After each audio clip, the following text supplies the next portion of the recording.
ముందరగా ఒక రోజు ముందే తెలంగాణలో ఉండేటువంటి యువతులకు తెలంగాణ ప్రజలందరికీ నూతన సంవత్సర శుభాకాంక్షలు ఒక రోజు ముందే చెప్తాను. 31వ తారీఖు రోజు అంటే గత 10 ఏళ్లలో టీఆర్ఎస్ ప్రభుత్వం తెలంగాణలో హైదరాబాద్ని ఒక డ్రగ్స్ కేంద్రంగా తయారు చేసింది.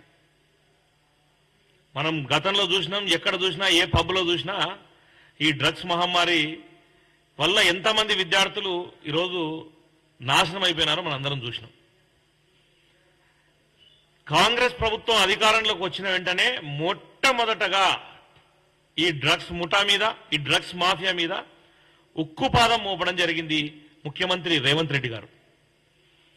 అందులో భాగంగా రేపు 31వ తారీఖు రోజు కూడా చాలా మంది పబ్బులలో కానీ లేకపోతే బార్ అండ్ రెస్టారెంట్లలో కానీ ఈ గంజాయి కానీ లేకపోతే డ్రగ్స్ కానీ మాదక ద్రవ్యాలను పెట్టే ఆలోచనలో ఉంటే వెంటనే విరమించుకోవాలని చెప్పేసి యావత్ తెలంగాణ యూత్ కాంగ్రెస్ పక్షాన వాళ్ళకి హెచ్చరిస్తున్నాం. ఎక్కడైనా యూత్ కాంగ్రెస్ శ్రేణులకు కూడా ఒక పిలుపునివ్వడం జరిగింది.